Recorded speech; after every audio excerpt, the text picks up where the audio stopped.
It's important to understand what the 5G is doing and what they say it's doing. We're told on the IEEE beamforming document that this technology cooked your eyes like eggs in World War II.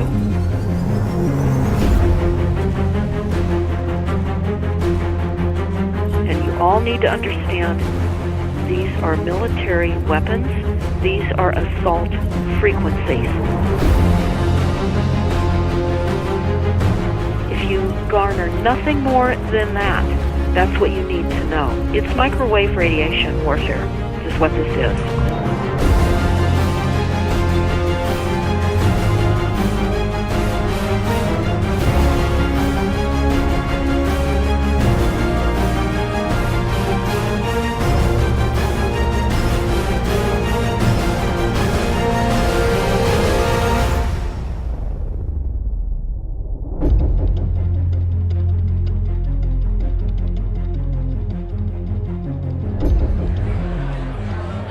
Ladies and gentlemen, please join me in welcoming to the National Press Club Federal Communications Commission Chairman Tom Wheeler.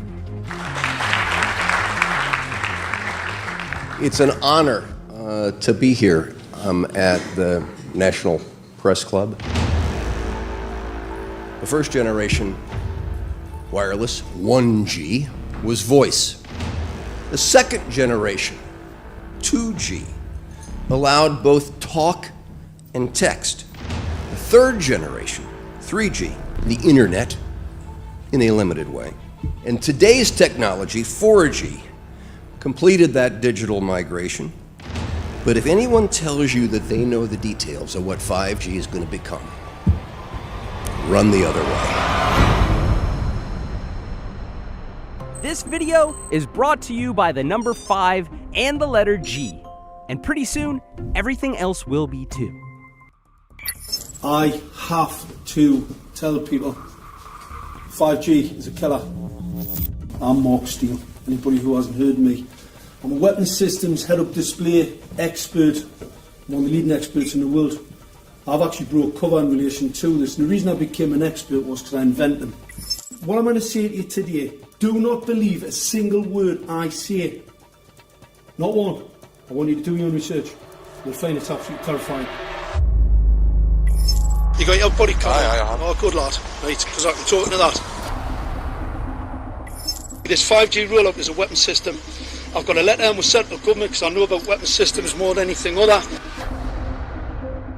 In Britain, in a place in the north of England called Gateshead, a scientist there called Mark Steele has been very publicly and actively warning people about the effects of LED streetlights, which he says in Gateshead are emitting now 5G. Right, what's the crack? Yeah, lads. I'm just having a word with these Gateshead council workers about replacing these transmitters on these lights that are causing harm and assaulting the community. This is an existential threat to the economy, to the environment and humanity. If these transmitters are everywhere, then everyone's at risk, surely.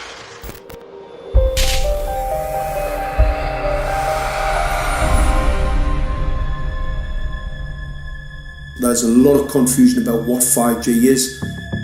The G stands for generation. So you started off with the first transmitter system. Back in the 1980s. In the 80s, yeah. So you had 1G, then you had 2G. And as the generations moved on, you started to see more complex signal systems, cleverer pieces of antenna designs, etc., etc. So the whole thing became more data, quicker downloads, etc., etc. However, 5G is something completely different. Alright, let's get a breakdown. Let's tell the people what this really is. This is the 5G transmission device. Blinking heck, that's a hell of a beast, that, isn't it? These are the uninsurable transmitters. Just get a good look at that, guys, because obviously I know there's quite a few experts who want to see more detail about the transmitters and the chipsets. Just have a good look, boys. This is the control management system masquerade. There's an antenna there, you see that? What is this phased array antenna here? What's that? This is for phased array, alright? As you'll see, it's got a driver, it's got some chip there. It's one chip. Look at the chipsets on this. This is your dystopian world. What did Gateshead Council say? I'll tell you what, I think we better send some of these educated fools back to school, or just send them to prison, whichever's the easiest. I think prison's probably better. Alright, that's 5G, guys. That's 5G hardware. You must consider the whole part played by electricity in nature. Human beings cannot go on developing in the same way in an atmosphere permeated on all sides by electric currents and radiations. It has an influence on the whole development of man. This life of men in the midst of electricity, notably radiant electricity, will presently affect them in such a way that they will no longer be able to understand the news which they receive so rapidly. The effect is to damp down their intelligence. Such effects are already seen today. Even today, you can notice how people understand the things that come to them with far greater difficulty than they did a few decades ago. Rudolf Steiner, 1924. Rudolf Steiner noted that in 1924, since then our atmosphere has become far more permeated with electric waves of widely diverse types. There's no doubt now that electric waves, electromagnetic forces, cause direct biological effects. There's thousands of peer-reviewed papers on this subject. There's no doubt about it. But what are these effects? How are they affecting us? What can we do about it? We're now at a stage where we're putting in what's called 5G, which is a special type of broadcast for high-density information transfers. And it turns out that this is the same frequency bands that are used in crowd dispersal weaponry.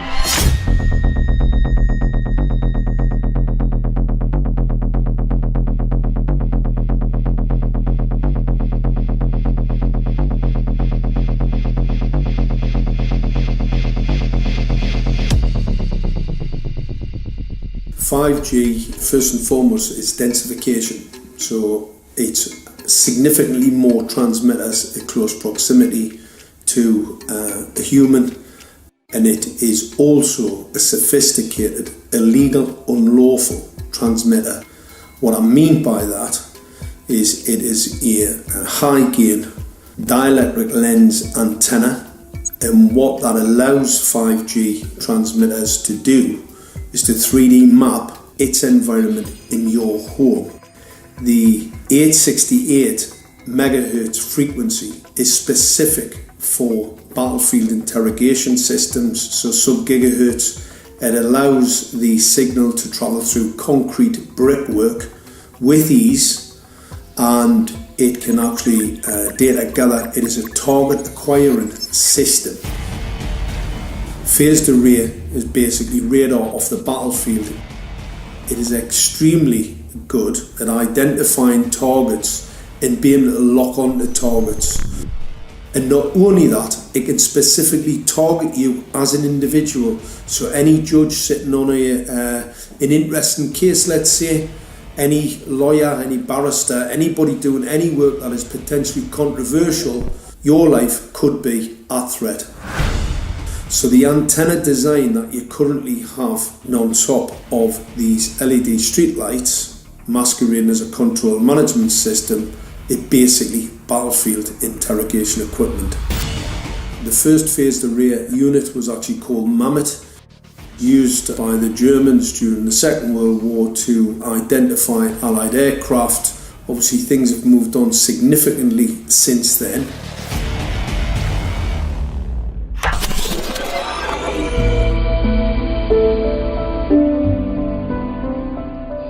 Well, I joined the Royal Navy in 1960, and I specialised in microwave warfare.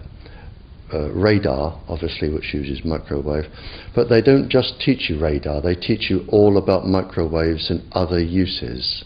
So I understood about microwave warfare and how it can damage people, how it can harm people. Microwaves then were used as weapons, as they are today. It is a perfect stealth weapon, and when governments don't like a group of people For instance, the ladies who protest at Greenham Common in England about the American missile base they camped, they were microwaved.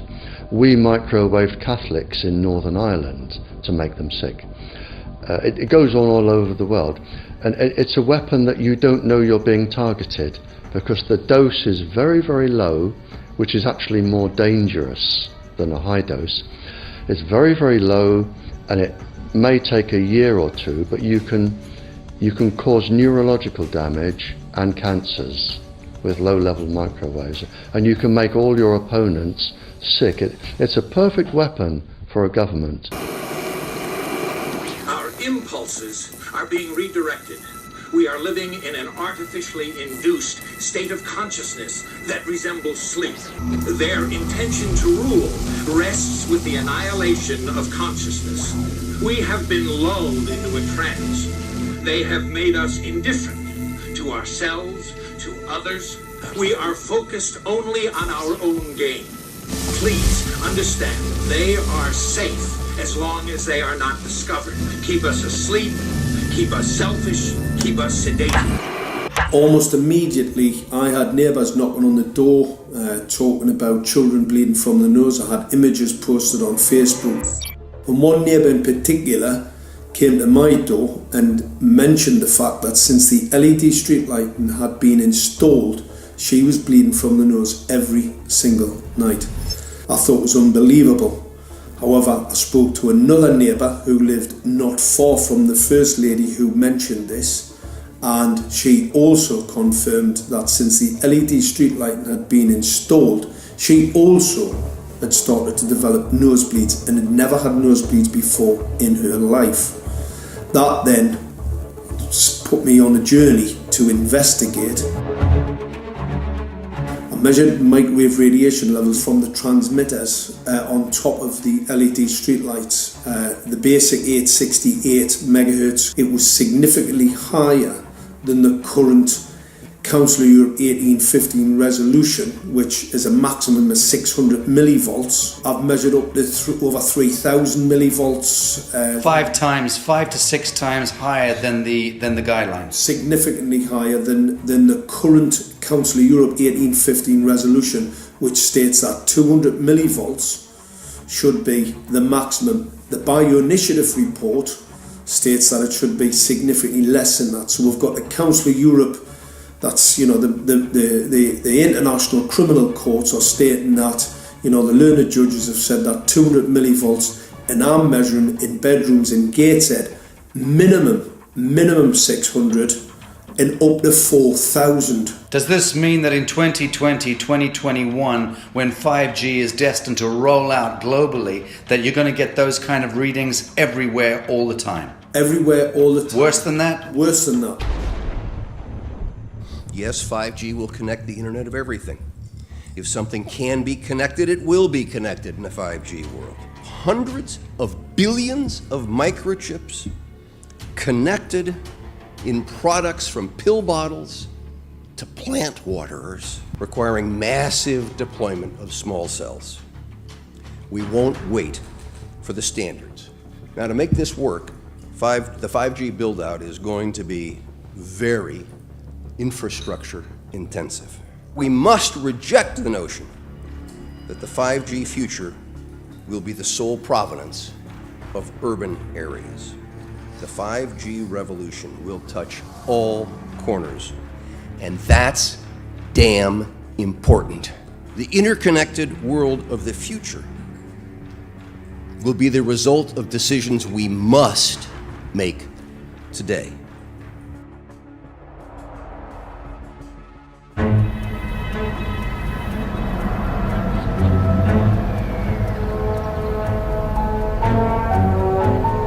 The main issue before us today is Senate Bill 637 and Senate Bill 894, the former by Senator Hune, the latter by Senator Knopf.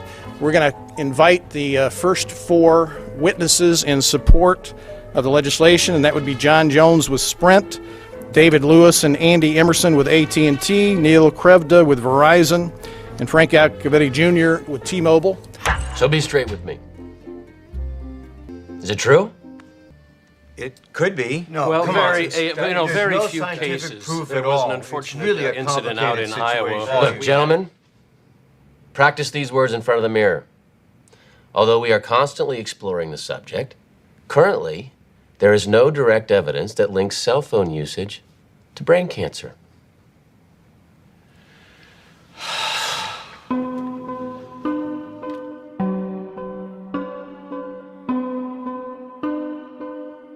I'm Sharon Goldberg. I'm an internal medicine physician. I've practiced medicine for 21 years, and my background is mostly academic, internal medicine, hospital-based, clinical research, and medical education. I'm a certified Microsoft small business specialist. I've worked on space station designing the cabling system for the airlock module, where I was responsible for EMI/EMC analysis, which is electromagnetic interference, electromagnetic compatibility. I am a professor in the Department of Epidemiology, Biostatistics, and Occupational Health, and I teach there both toxicology and health effects of electromagnetic radiation. My name is Daphne Tachover, and I'm the founder of an organization called We Are the Evidence. We are an organization that represents the many adults and unfortunately many children who have become very sick from wireless technology radiation. There seems to be a couple false Easter eggs being put out there right now. I want to make sure we dispel that right off the gate.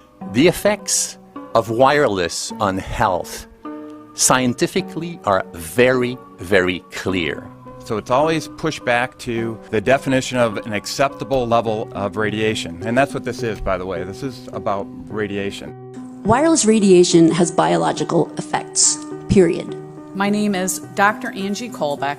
I've been reviewing the studies showing the impacts of wireless radiation on our health, and there are now thousands of studies showing the following adverse health impacts to wireless radiation: cancer, oxidative damage, DNA damage, DNA failure. Things like memory, dizziness, anxiety, brain fog. Headaches, nosebleeds, cognitive problem, exhaustion. We have evidence of DNA damage, cardiomyopathy, which is the precursor of congestive heart failure. Short and long-term memory loss, decreased attention spans, lower reaction times, even involuntary contractions of muscles causing misalignments of spines and jaws. Breast cancer. We suddenly have breast cancer in women who have no DNA predisposition.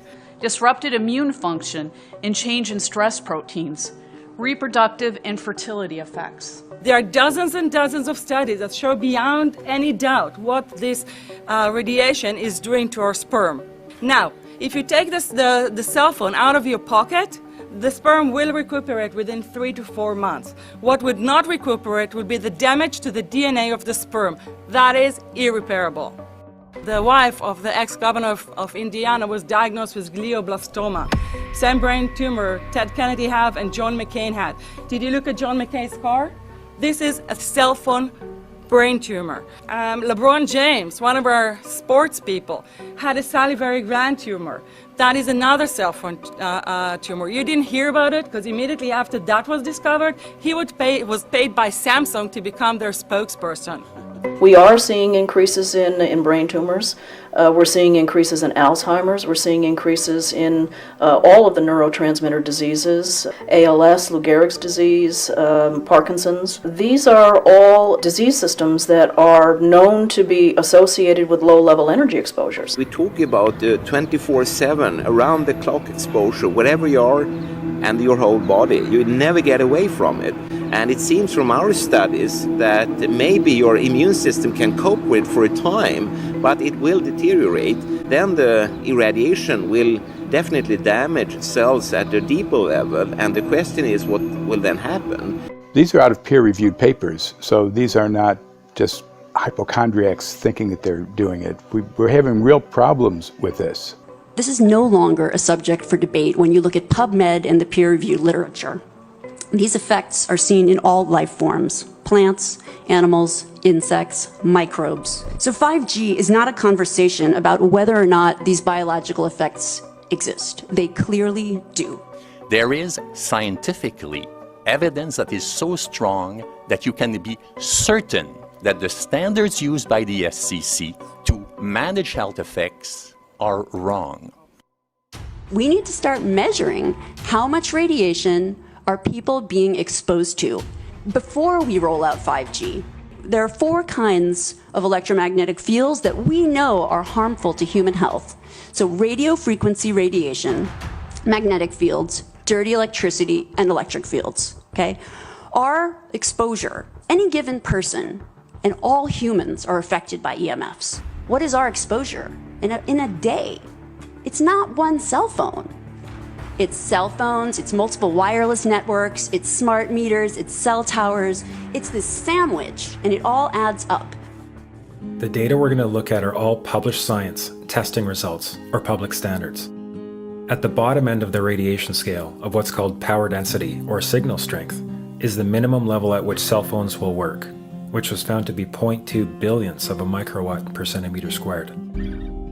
Pine needles were found to age prematurely at 0.000027. At short-term exposures of 0.05, children aged 8 to 17 experienced headache, irritation, concentration difficulties, and behavioral problems. 0.1 is the biobiology or building biology guideline for extreme concern. 1.0 produced sperm DNA fragmentation and a decrease in sperm viability in vitro. Also at 1.0, the science shows the following bodily effects can occur: headaches, dizziness, fatigue, insomnia, chest pain, difficulty breathing, and indigestion. 2.5 saw altered calcium metabolism in heart muscle cells. 4.0, changes in the hippocampus affecting brain memory and learning. And at 6.0, DNA damage in cells. So, where are smart meters on this list? Electrical Power Institute in December 2010 measured a single Itron smart meter with pulses up to 7.93 microwatts per centimeter squared. Our own testing indicated approximately 8.0 with 1 meter. These tests are at a close distance, approximately 1 foot away from the meter, but an infant's crib could be just as close on the other side of the wall where the meter or bank of meters are installed. Even though there are all these known health effects at levels far lower, Switzerland, Liechtenstein, and Luxembourg see fit to set the standard at 9.5. And China, Poland, and Russia, 10.0. This is the same level at which behavior has been altered, producing reflexes of avoidance following 30-minute exposures. A room of 12 smart meters, very common and even a conservative number in an apartment building, tested at 19.8 microwatts per centimeter squared. This is hundreds of times higher than levels which clearly indicate harmful effects. So, how can utilities and governments get away with forcing these devices on everyone? This is how. In Canada and the US and several other civilized countries, the safety limit is set at 600 to 1,000 microwatts per centimeter squared. This so-called safety limit is literally tens of thousands of times higher than levels which are known to damage health according to peer-reviewed published science.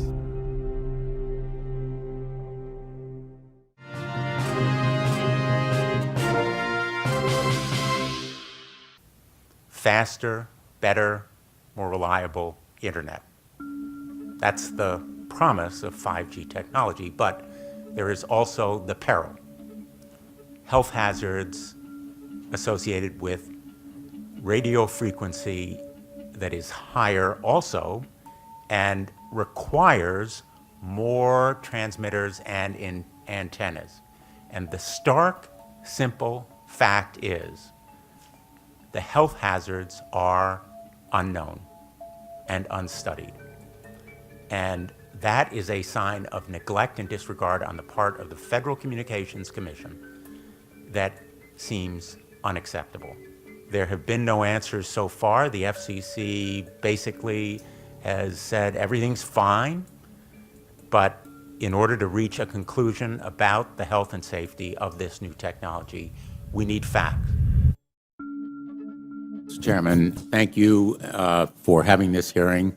5G, as you well know, also uses higher frequency waves that don't travel as far and will rely on a network of hundreds of thousands, potentially millions of small cell sites. And the question then is, are there any health implications, any public safety implications to those additional sites that are likely to be located close to homes, schools, workplaces, and closer to the ground, correct? Correct, Senator. Yes. So my question for you, particularly Mr. Gillen and Mr. Berry, how much money has the industry committed to supporting additional independent research? I stress independent research.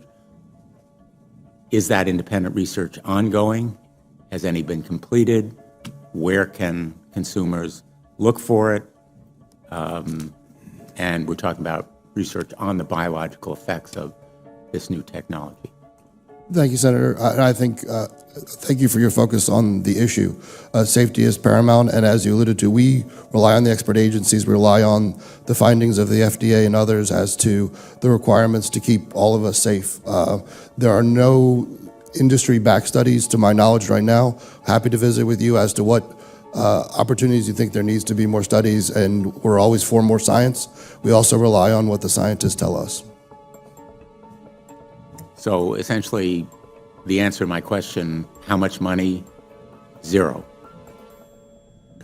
I can certainly follow up with you, Senator. To my knowledge, there's no active studies being backed by industry today. Anybody else know of industry commitments to back research, fund it, support it, to ascertain scientifically the health effect? No, I'm not aware of any. So there really is no research ongoing. We're kind of flying blind here, so far as health and safety is concerned. Thank you, Mr. Chairman.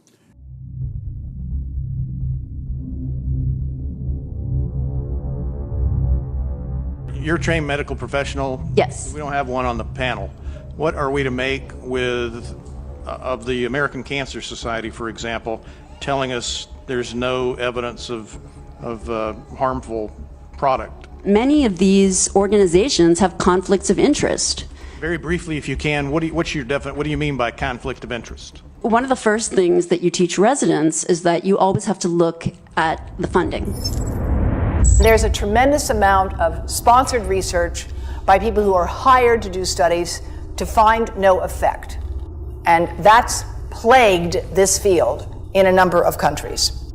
The radio frequency radiation work that we did was supported by Motorola.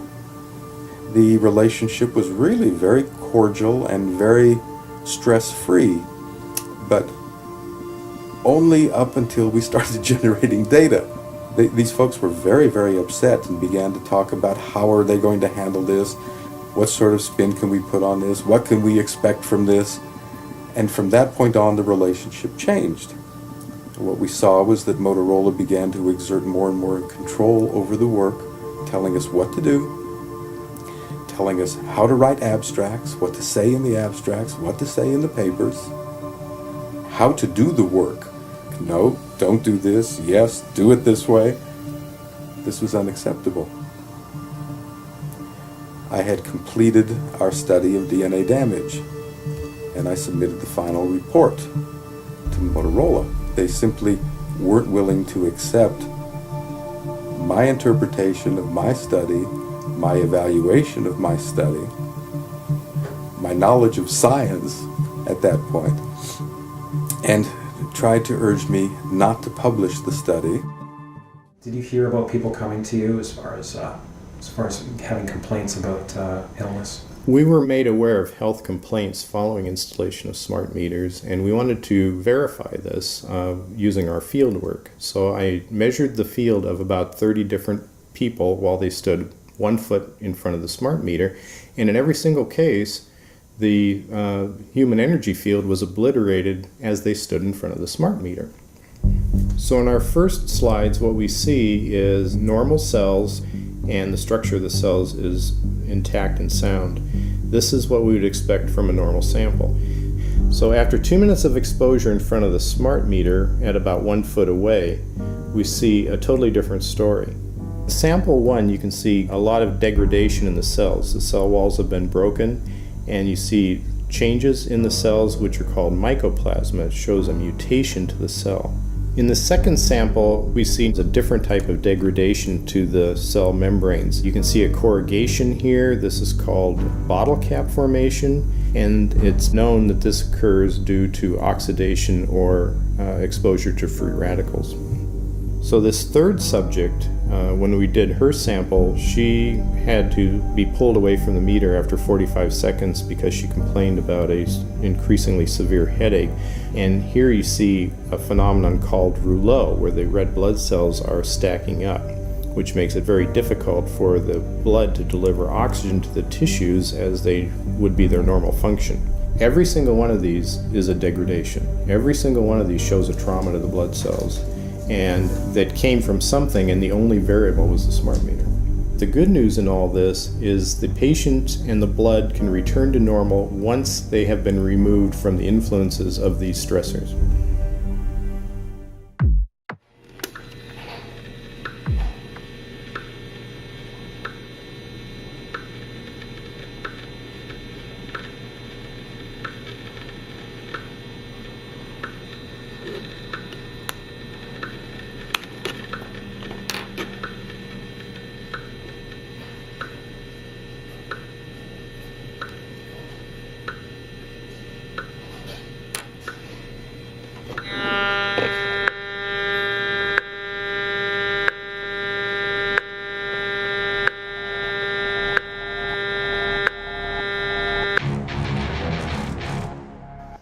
Some of the effects that we can look at, well, one thing is just our regular Wi-Fi, 2.4 gigahertz.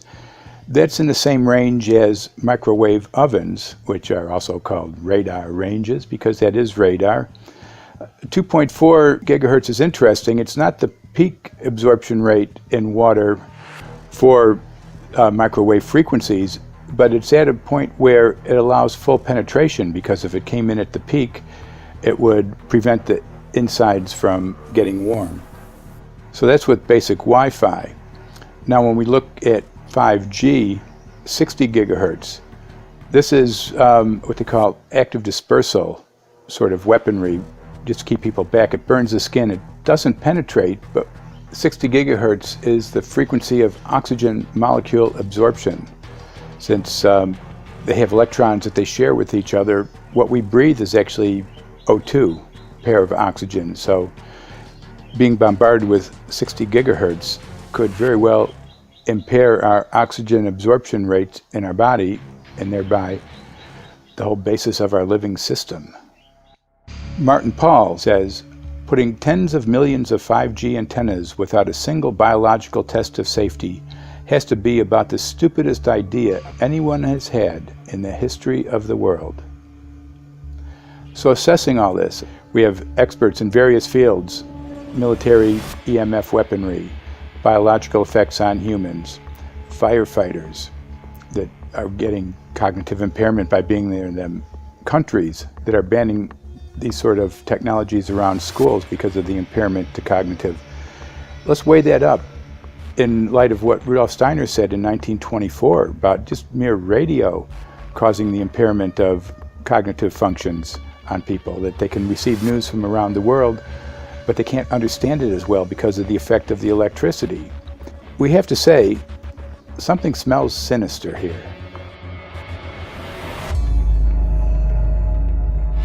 With the 5th generation, it's actually a whole new ballgame. It's not using the same technology.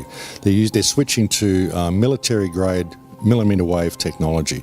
And when you look at this technology, I mean, if you go and look at DARPA reports, come and look at some of the patents that the United States military has put out on what they can do with psychological weapons, all sorts of things, crowd control, active denial, anything you can think of, this is what they can do with 5G. So any type of military application you can think of which has an electromagnetic base, they can do with 5G. And they're putting this out blanket across the population.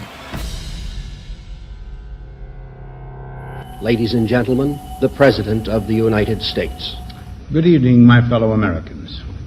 In the councils of government, we must guard against the acquisition of unwarranted influence, whether sought or unsought, by the military-industrial complex. The potential for the disastrous rise of misplaced power exists and will persist. We must never let the weight of this combination endanger our liberties or democratic processes.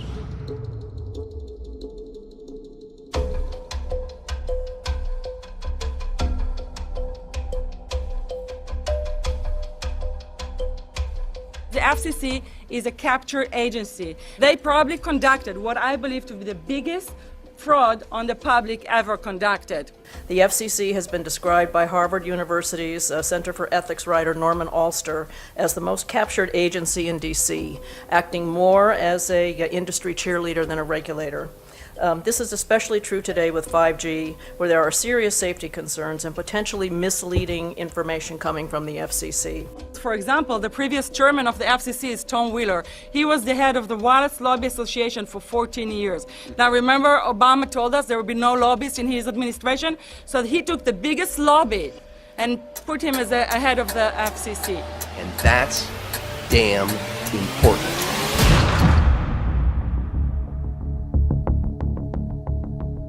In 1993, the FCC started a rulemaking to adopt the IEEE regulations on this issue. IEEE is an engineer association. Why is it that we adopt regulation of engineers who maybe know how to measure this radiation when it's passing a wall, but not when it's passing a body? All our health agencies objected it, saying that it makes no sense to adopt engineer association, that they had not even one biomedical person on their team. They are effectively indemnified against adverse health impact lawsuits when the acceptable limits are higher than the limits actually shown to show harmful health effects. The FCC guidelines were developed for short-term exposures, 6 minutes, 30 minutes, depending on it's a phone or an outdoor exposure. And they have absolutely no connection to the biological effects that have been very clearly summarized in the Bio Initiative. So as you can see, there's a number of individuals in this room today that have serious concerns about this as regards to their health. If one of your companies decides to put one of these small cells up at a pole that's within, say, 50 feet of one of their houses, what recourse do they have to say, is there a way to move it somewhere else? There's language in the bill so that the authority can require the applicant to come forth with certification of compliance with the FCC's rules related to radio frequency emission. Remember that denial of request or denial permit request that you can put in? It's going to point back to the acceptable levels as determined by the FCC, not the EPA and not the CDC, the ones who usually take care of health concerns, but by the FCC, which is staffed by former members of the telecommunication industry. That's the fox guarding the hen house. It's a fact that most insurance companies will not indemnify against EMF effects. Telecom companies around the world are warning their investors of potential major costs due to real or alleged risks of EMF pollution from their products. Interestingly enough, they're warning their investors, but they're not telling their customers. They're basically keeping it quiet because that's where their money comes from. So we're using technology that could be very potentially harmful to us, and the investors know it. But their only worry is that they might lose money, not that our health might be affected. First of all, I think what you should really think about is why is it that they're not insured? It's not that they chose to be self-insured. They actually rejected by the insurance company from being insured because they understand the risk. And so the insurance companies, the big insurance companies, will not insure the telecommunications? So there's insurance companies, and then there's what's called secondary insurance companies. Secondary insurance companies are the insurance companies that insure the insurance companies. So in an event, an insurance company, let's say I insure Verizon, and it may not be able to meet the claims, then the secondary insurance company is kicking in. Like Lloyd's of London. Sorry? Like Yes, Lloyd's of exactly. London. So two leading one would be Lloyd's of London and Swiss Re. Both told the insurance company not to insure the wireless industry, and this is why they're not insured. And that should give you a hint. Now, this is exactly why they have to prevent a health lawsuit. And how did they prevent lawsuit? That goes back to Section 704.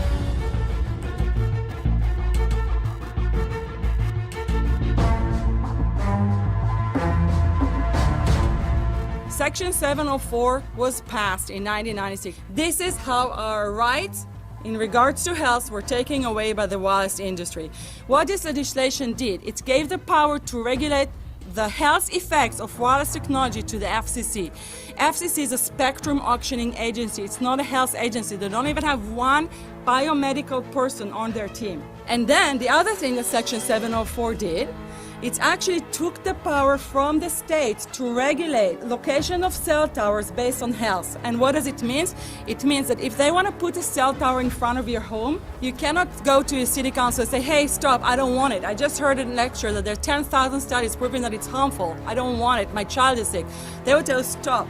You're not allowed to mention this in the city council because Section 704 says that if you will, and if the application will be rejected, the city will be sued, can be sued by the wireless industry.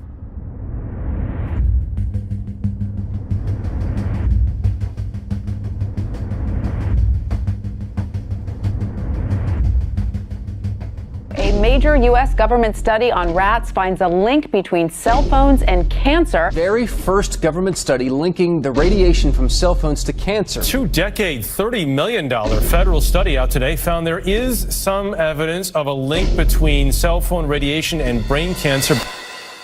Professor, what is the NDP? I've heard that study several times. NDP is what? So it's a $25 million study on rats and mice that was supposed to demonstrate that there were no effects of radiation below thermal. And in fact, it demonstrated exactly the opposite. And it follows on the heels of two major studies on animals that said exactly the same thing. And that study was designed perfectly to make sure that it cannot be challenged, that there will not be any doubt. That's why it took them 14 years. That's how they prevented discussion of health. And why do they want to prevent discussion of health if there's no problem with health? Simply put, FCC is completely unprepared, unable, and possibly unwilling to oversee 5G for safety, even as it barrels toward us. They are falling back on tired definitions and panaceas long since disproven by science. To make matters worse, recent FCC rulings and numerous industry-friendly bills passed at state and federal levels between 2016 and 2018 removed the last vestiges of local and state review over infrastructure siting, just when we need it the most.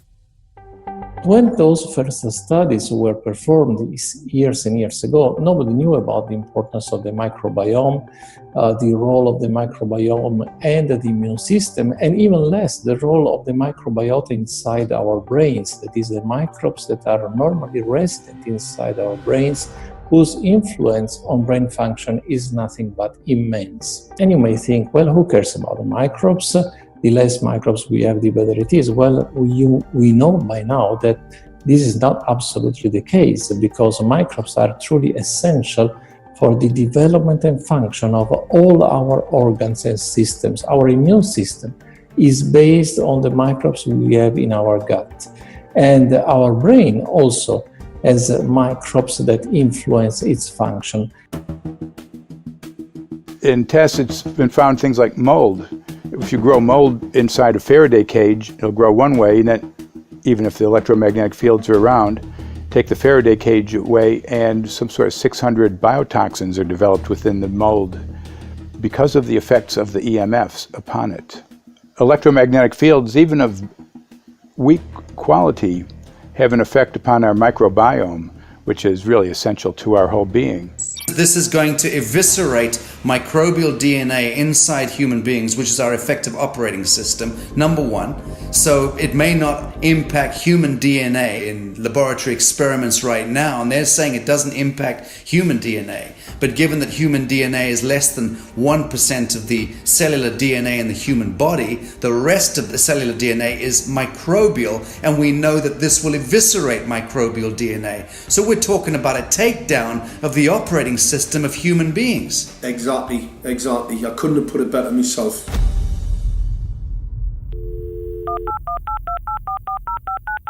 John Brandt. Good morning, Mr. Brandt. Wow, this is Amanda from Virginia. Hi, how are you? Hi, I've been trying to get a hold of you for months now. You guys are covering up chemtrails. No, we are not covering it. We have no reason to cover up chemtrails. Of course, you have every reason to cover it up. Every reason. It's called losing your job. What reasons would that be? Oh, well, you personally, you would lose your job if you were to reveal anything to me, and it's probably unsafe for you to even be speaking about this, considering the types of individuals you work for. It's not unsafe. It is unsafe. There's no problem with us talking on, you're a citizen, you're making a complaint.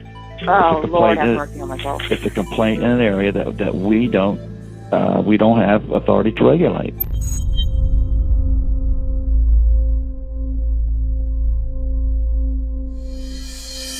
So the connection between chemtrails and 5G. It's all interconnected. The metallized particulates that would allow the 5G phased array, so basically the radar that would allow it to be able to identify you, so it can watch you, it can identify you in your own home 24 hours a day, 7 days a week. For the last X amount of years, we've been through chemtrailing, and that is now the cat is out of the box. We've had these nanoparticulates raining down on humanity for years now, impregnating our bodies, by best accounts staying inside our bodies. Those nanoparticulates, what you're saying, are building up a kind of a phosphorescence glow capability so that we can be flagged up in our homes, behind concrete and steel, inside bunkers, in the basement, doesn't matter where you are. The 5G will be able to now triangulate, map and read you, because you as a living being are impregnated with these nanoparticulates, which are acting as a kind of transmission and reception technology. It's exactly, absolutely exactly. You have to consider that DNA also works as a fractal antenna, which is able to send and receive and also to process signals under the form of radio frequencies. Well, then there is no doubt that artificial radio frequencies, such as those of cell towers, and in particular these new types of towers that have a much higher density of signals, they may somehow interfere with the ability of DNA to retain and transmit biological signals. So this is one level of danger that very few biologists are aware of. How much effort was put forward to address this, what most of these people are, or many of these people are here for, which are the health concerns? Was there any dialogue back and forth? Was there any working, was there many studies evaluated to look at regarding this area? Maybe not every person that has concerns on the legislation was brought to the table. Okay, so from your perspective, you feel that there was a legitimate amount of time to evaluate the data that the opposition would have on this? Absolutely, and I wouldn't put forth something that I didn't believe in. And I'll tell you, as I mentioned earlier, and it's been commented several times amongst the panel here, this is truly an economic development issue. Our 3-year-old, again at home, is outraged when we pull out the driveway and he's not able to access Wi-Fi.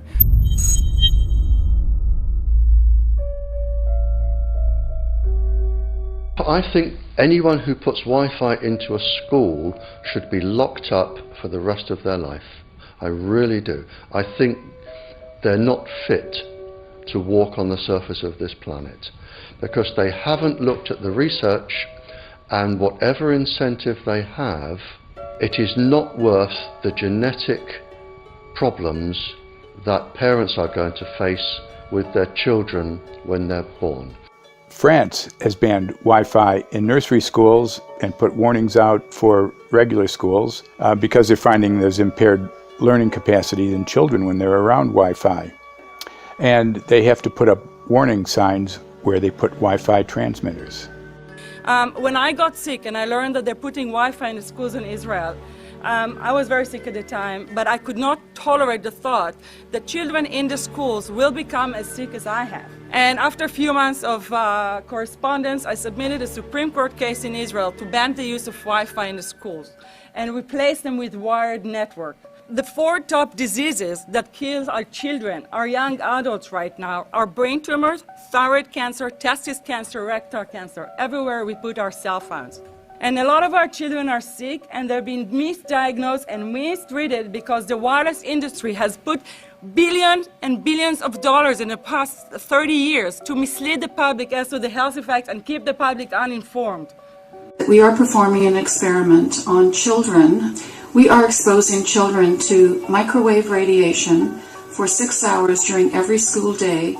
We have had absolutely no studies looking at the long-term effects of this radiation on young people or even on adults.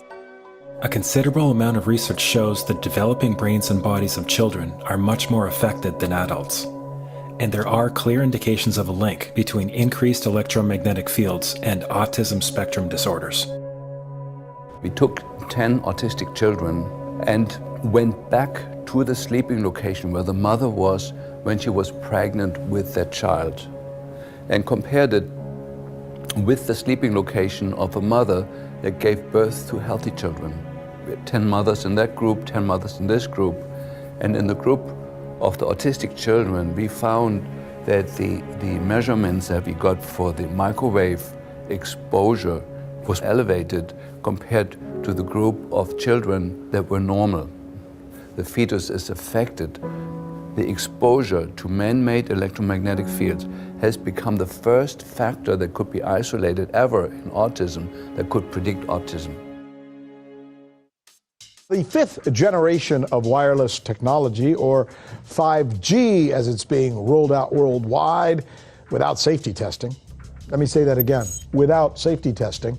And how we've got scientists and doctors and environmental organizers saying, stop this. Because in terms of the effects of wireless radiation, the science is in. Wireless radiation can lead to cancerous heart tumors, brain tumors, DNA damage. Wireless radiation is linked to infertility, to autism, Alzheimer's, and more. And guess what? All the effects that I just listed, those are some of the effects that are known according to the technology that's being seen today. First of all, you have to know that we know that the other EMFs that we're exposed to are already known to be health risks. And basically that 5G, because of the frequency that's going to be used and because of the extraordinarily high pulsation levels that will be used, is a much bigger threat to our health than the things that we already have, which are very substantial threats to our health. We're not just talking about the intensity. We're talking about the frequency and the very high level of pulsations.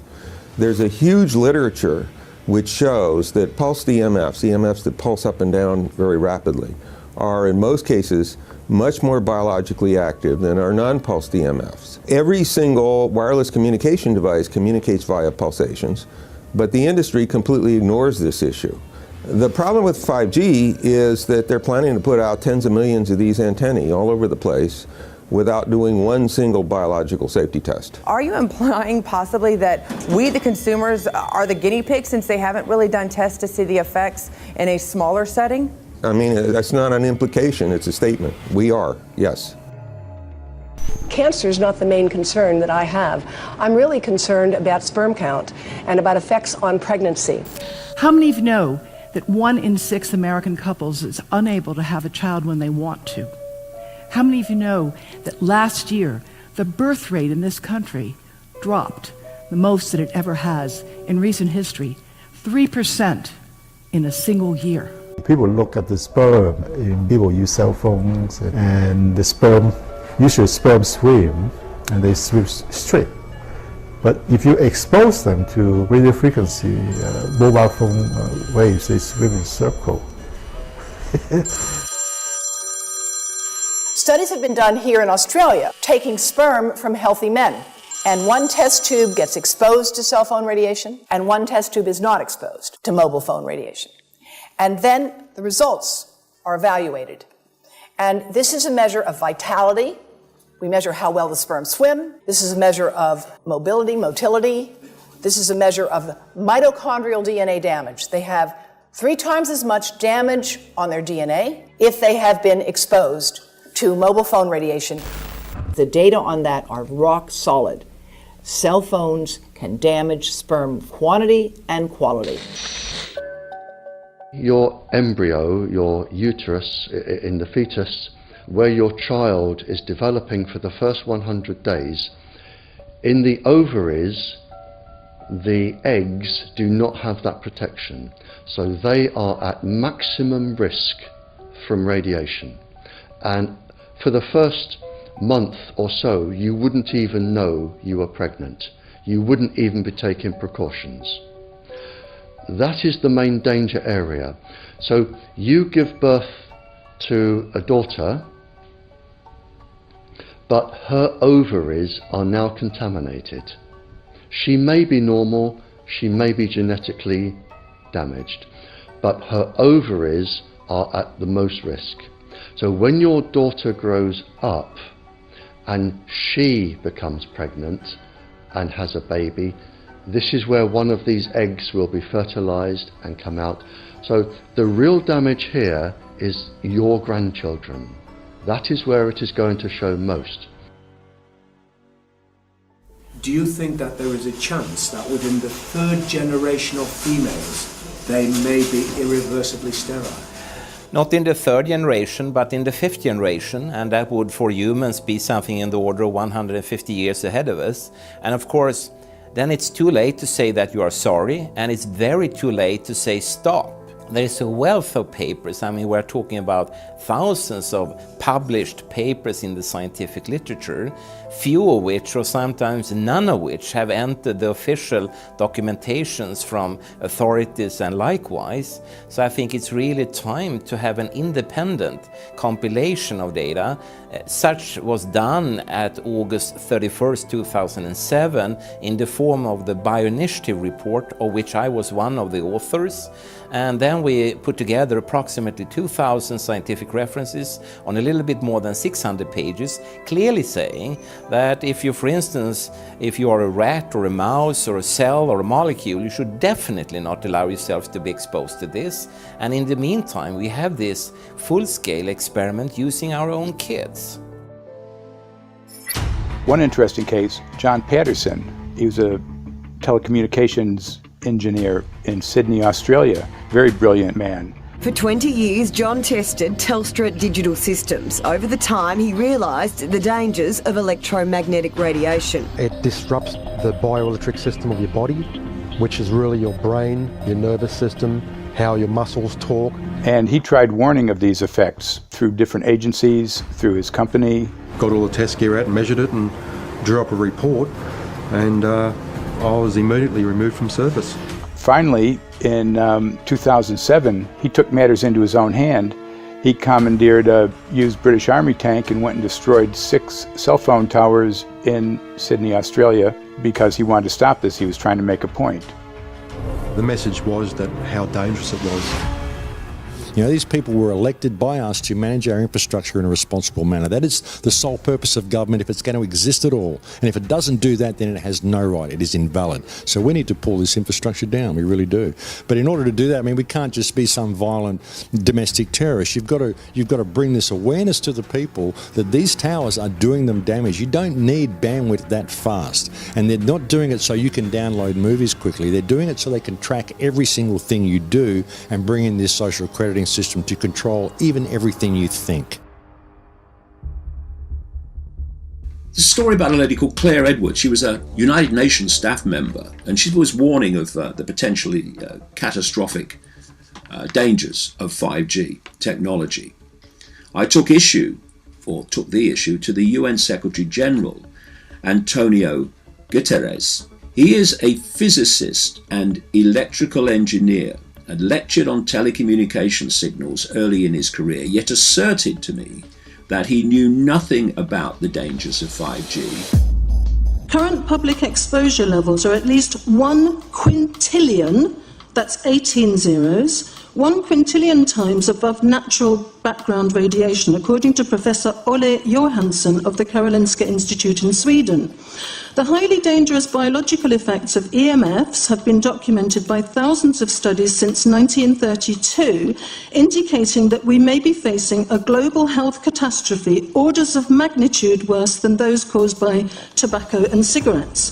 5G is designed to deliver concentrated and focused electromagnetic radiation in excess of 100 times current levels in the same way as do directed energy weapons. There is currently an international appeal signed by 237 EMF scientists from 41 nations, urging the UN and particularly the WHO to exert strong leadership in fostering the development of more protective EMF guidelines, encouraging precautionary measures and educating the public about the considerable health risks, particularly the risks to children and fetal development.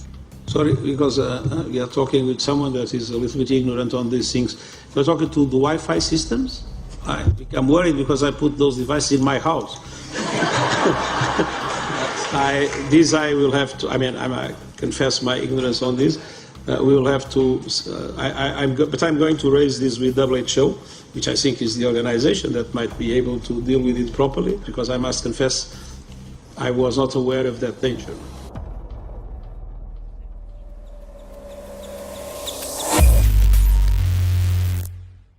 In 1996, when the Telecommunications Act was passed, in it was a provision essentially that kept local officials from addressing health issue concerns when approving or not approving a cell tower. So that's correct. But then something new is happening. We've talked a lot about it on the Solari report, thanks to Jason Bowden-Smith and his website EMF Warriors. But this is new. This is very, very new. So you're basically, sending out an appeal on something that in one sense hasn't happened yet. This is not just an incremental change. This is a big step up. It's a sea change. An onslaught's not an improper word. It's a bombardment.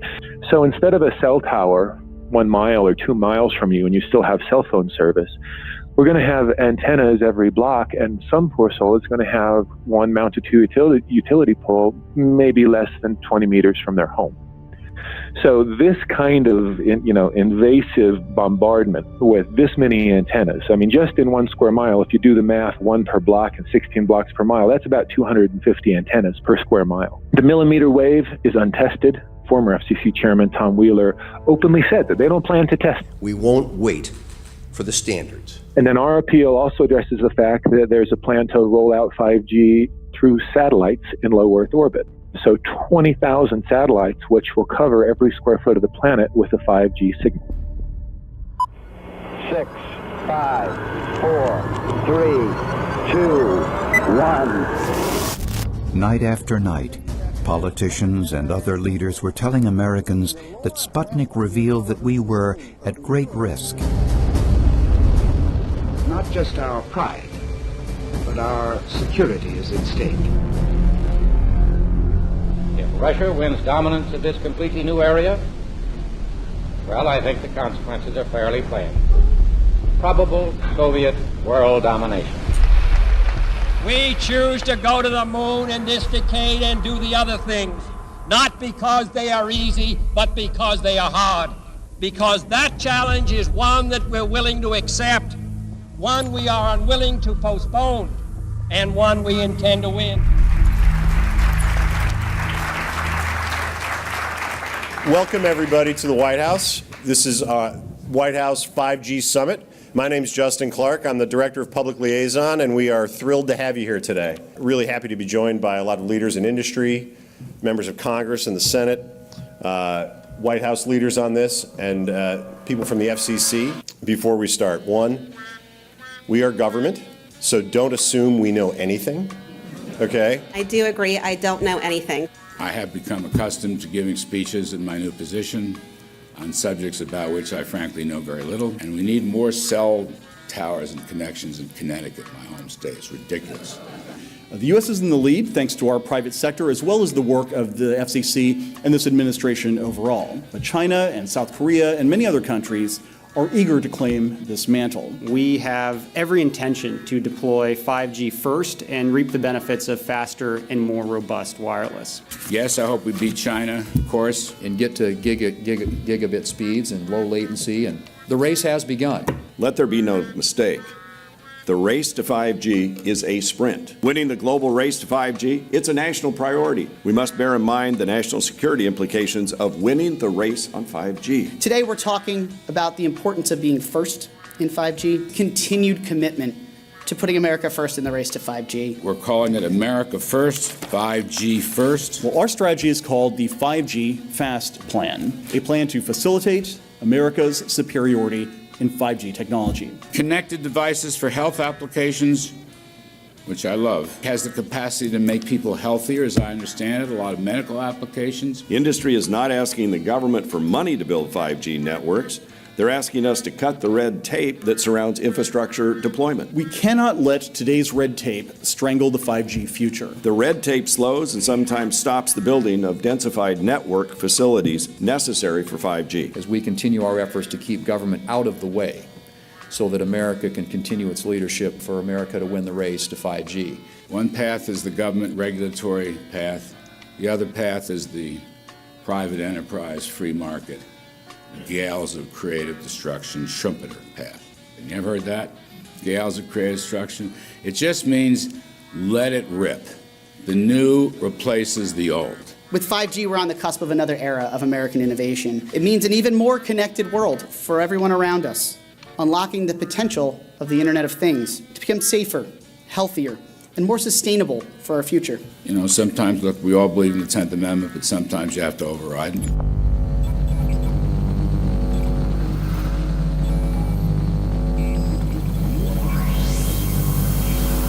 By the way, the 1996 bill permits that kind of override. We're not here to be completely heavy-handed, but sometimes you got to do what you got to do.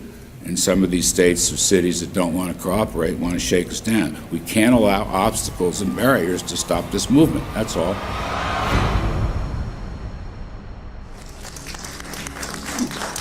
And this happened in Canada. I mean, there were some activists I was working with up there that said, well, you know, we won a victory. We got the Public Utilities Commission to allow us opt out. And I said, boy, that's divide and conquer. They just got rid of the people that were raising hell.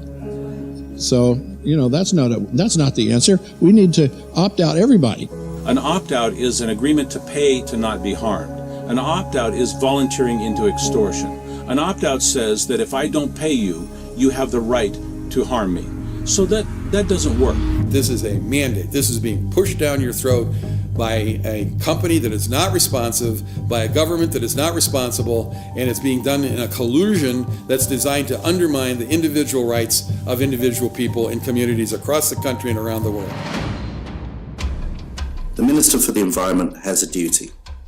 His duty is primarily to ensure that there is cleaner, better, healthier environment for people in this country. It's a simple duty. He also has a responsibility in regard to science and innovation to make sure that that happens. What seems to be happening here, in fact one could say undoubtedly happening here, is he's using science and innovation to ensure that our right to life is threatened. There have been no public debates. There is no public discourse. There are no public disclosures as to why, when, how, what is going on in regard to 5G. That by itself is a breach of ministerial responsibility, and one which we really should look at in terms of a private prosecution against the ministers who have failed to protect our right to life.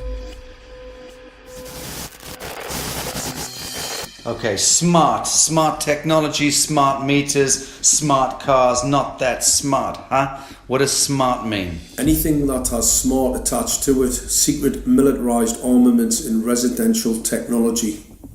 That's where smart came from. And smart, every bit of technology that you see today has all been developed for either some type of battlefield, some type of intelligence gathering system, and obviously these developments have to be commercialised, and people have actually took them into their homes. The definition of a smart grid is a wireless system that will fundamentally turn every single appliance in your home into the equivalent of a transmitting cell phone. That's every computer, every television, every furnace, every air conditioner, every coffee machine, every printer, every single appliance that you have in your house will eventually, in a smart grid, have an antenna that's embedded into it that will transmit your usage data to a smart meter on the outside of your home that will then transmit your usage data to another tower receiving that usage signal that will then go to the utility company for supposedly billing purposes.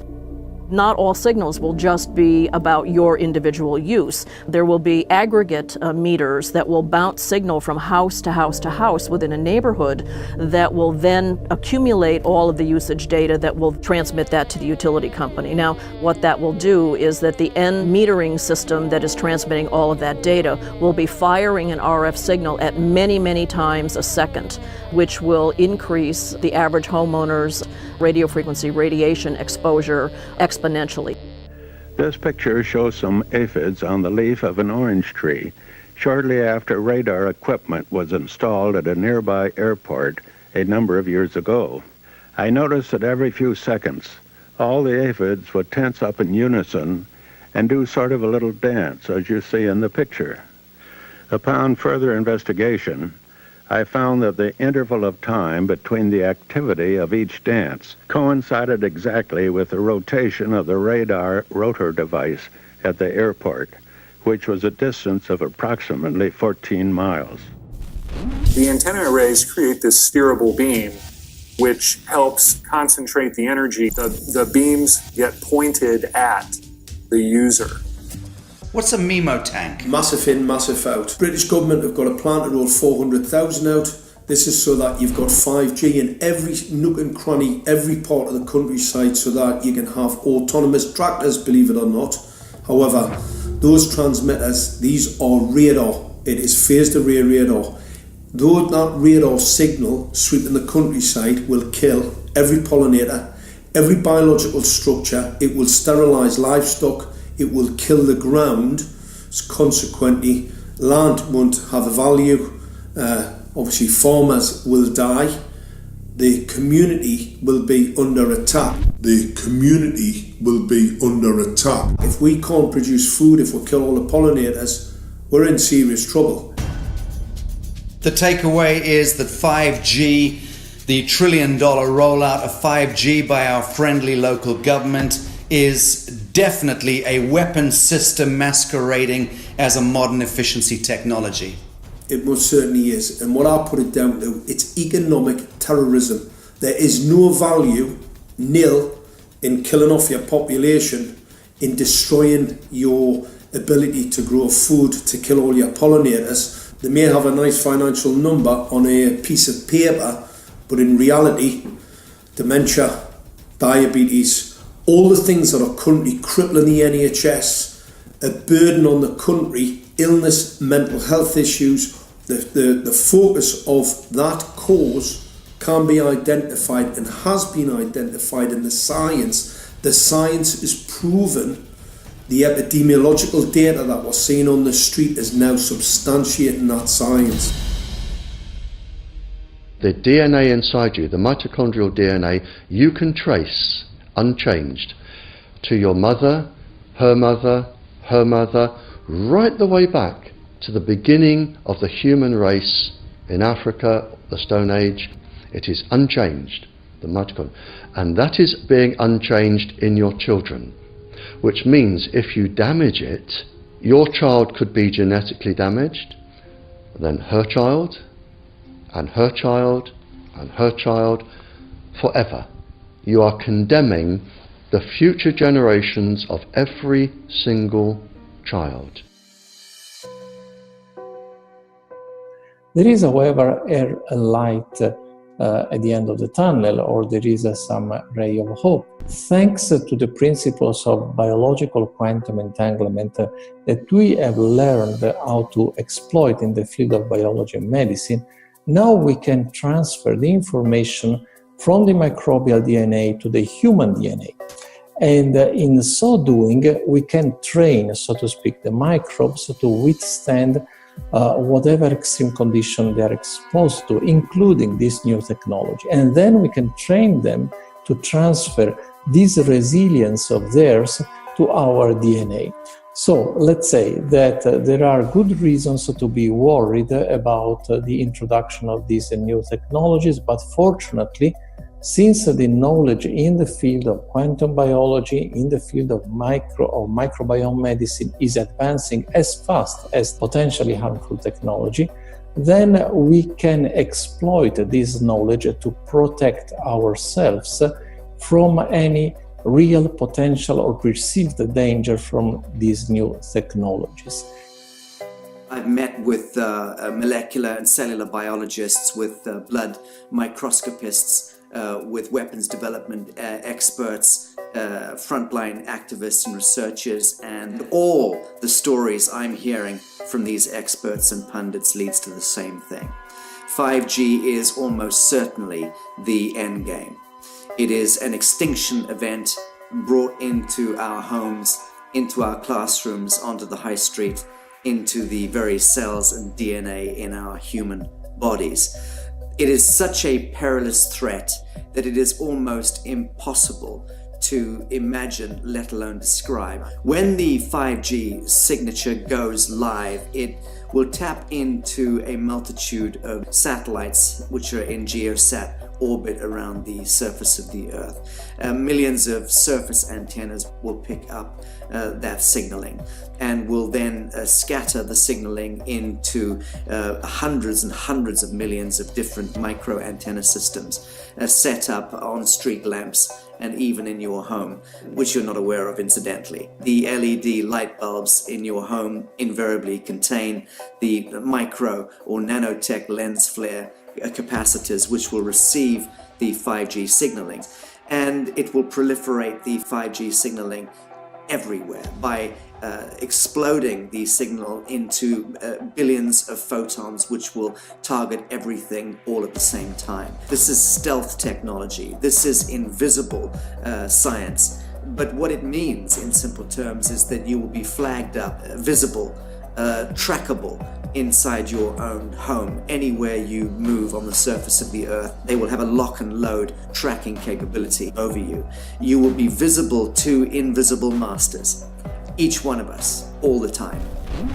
Today, our governments and the corporate sector have managed somehow to infiltrate the mainframe of our civilization and are pushing through a $20 trillion infrastructural rollout without any, and I mean without any, health science running behind it. There have been no tests. Your government and your health authorities are either in collusion on this matter of genocide and ecocide, or they're just damned stupid, and I would suggest it is the latter. Shame on the technologists and the electricians who are furthering this technology in our homes, in our offices, in our streets. Shame on the legislators and the parliamentarians and the troglodytes and bureaucrats that proliferate our society today. Shame on that echelon for putting their signatures to contracts which allow the fast tracking of this technology into our homes and onto our high streets. Shame on the parliamentarians and international leadership whose wet ink signatures and seals of office are sanctioning and permissioning the rollout of something which is arguably the greatest threat to humankind. Shame on each one of us who now fail to get up out of our homes, walk out of our front doors, and challenge every so-called authority who dares to violate our bodies, our homes, and our future generations.